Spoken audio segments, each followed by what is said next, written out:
The Fall of the House of Usher, Part 3.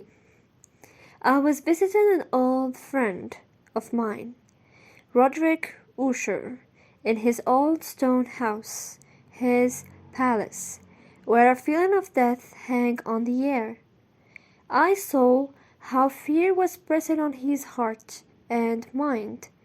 Now his only sister, the Lady Madeline, had died, and we had put her body in its resting place, in a room inside the cold walls of the palace, a damp, dark vault, a fearful place.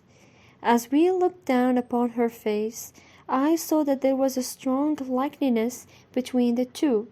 Indeed, said Usher, we were born on the same day, and the tie between us has always been strong. We did not long look down at her, for fear and wonder filled our hearts. There was still a little color in her face, and there seemed to be a smile on her lips. We closed the heavy iron door and returned to the rooms above, which were hardly less gloomy than the vault. And now a change came in the sickness of my friend's mind. He went from room to room with a hurried step. His face was, if possible, whiter and more ghastly than before, and the light in his eyes had gone. The trembling in his voice seemed to show the greatest fear. At times he sat looking at nothing for hours, and if listening to some sound I could not hear, I felt his condition, slowly but certainly gaining power over me. I felt that his wild ideas were becoming fixed in my own mind. As I was going to bed late in the night of the 7th or the 8th day, after we passed the Lady Madeline within the vault, I experienced the full power of such feelings. Sleep did not come. While the hours passed, my mind fought against the nervousness. I tried to believe that much, if not all, of what I felt was due to the gloomy room, to the dark wall coverings, which, in a rising wind, moved on the walls, but my efforts were useless. A trembling I could not stop filled my body, and fear, without reason, caught my heart.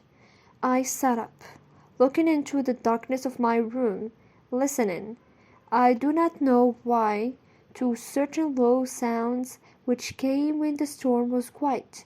A feeling of horror lay upon me like a heavy weight.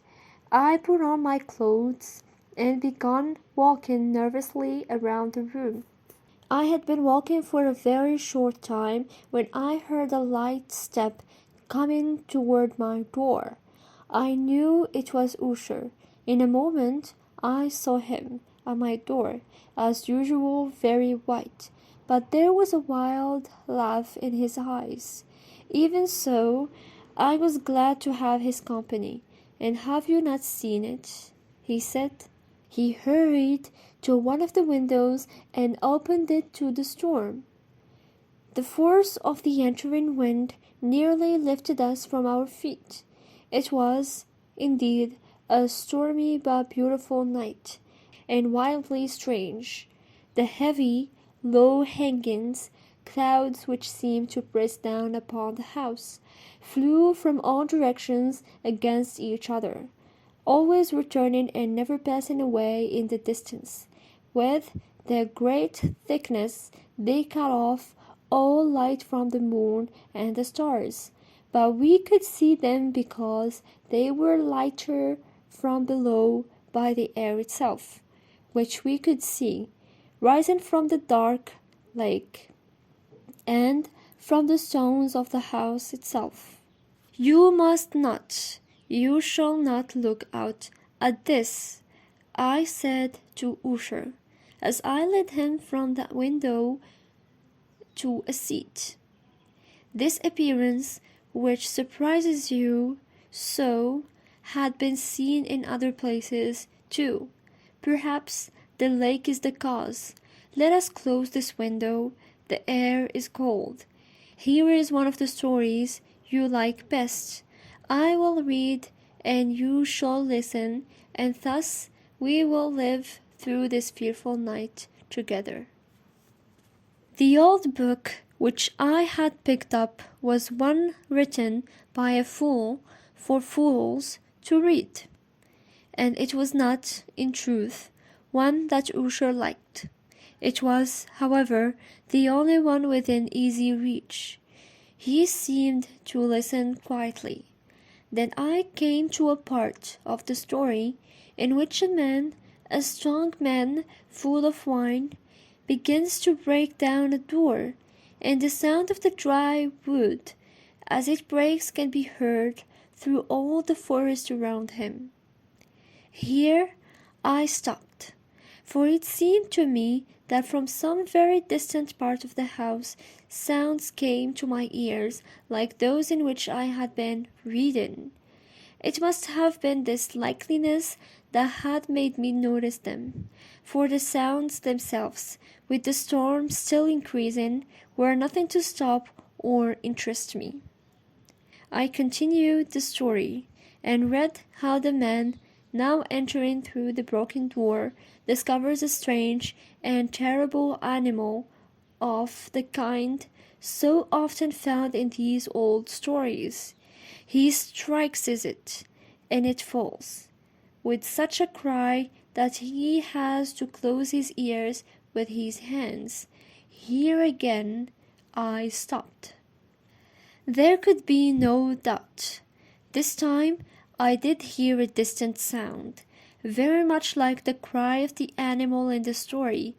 I tried to control myself, so that my friend would see nothing of what I felt.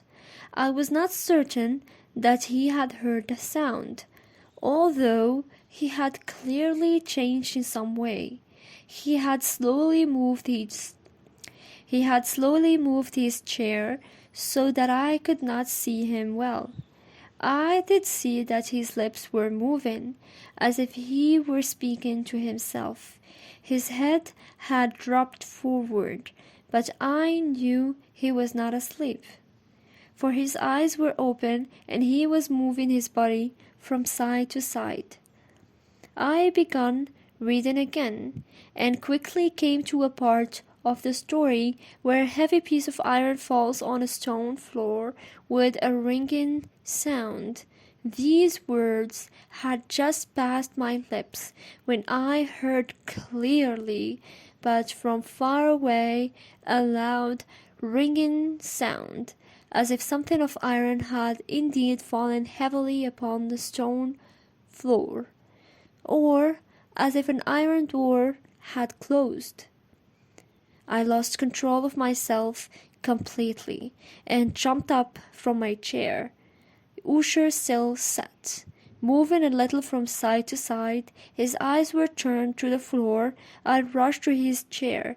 As I placed my hand on his shoulder, I felt that his whole body was trembling.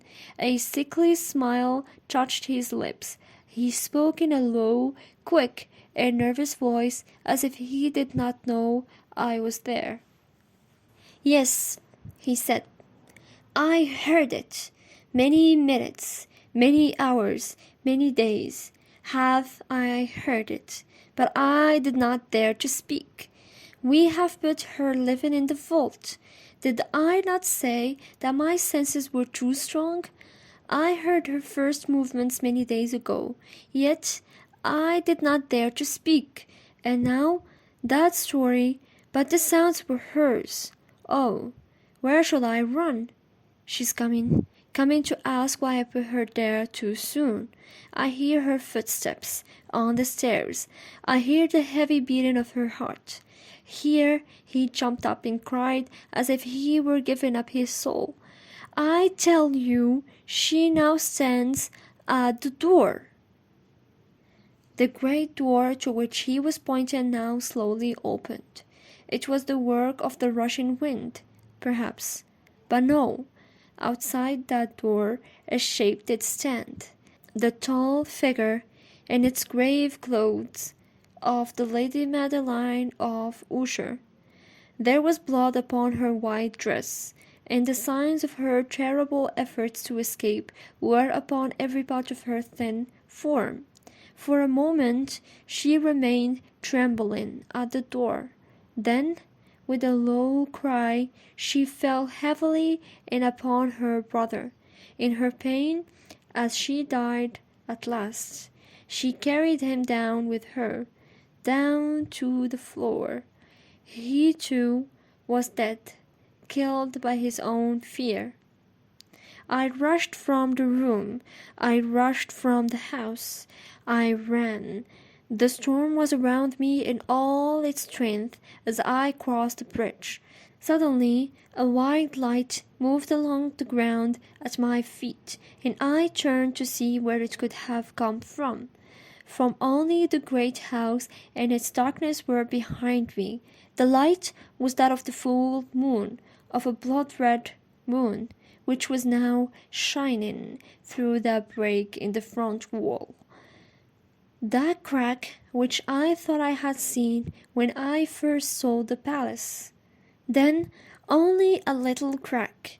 It now widened as I watched. A strong wind came rushing over me. The whole face of the moon appeared. I saw the great walls falling apart.